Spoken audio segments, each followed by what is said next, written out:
నెలవంక చంద్రుణ్ణే సేతబట్టాడు కొప్పులో చంద్రవంకగా పెట్టినాడు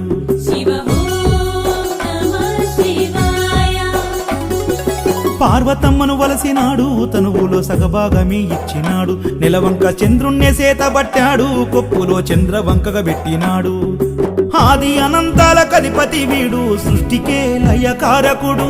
ఏడేడు లోకాల జీవరాశులకు కూడుబెట్టే కన్న తండ్రి వీడు రాజన్న రాజన్న యములాడ రాజన్న మల్లన్న మల్లన్న శ్రీశైల మల్లన్న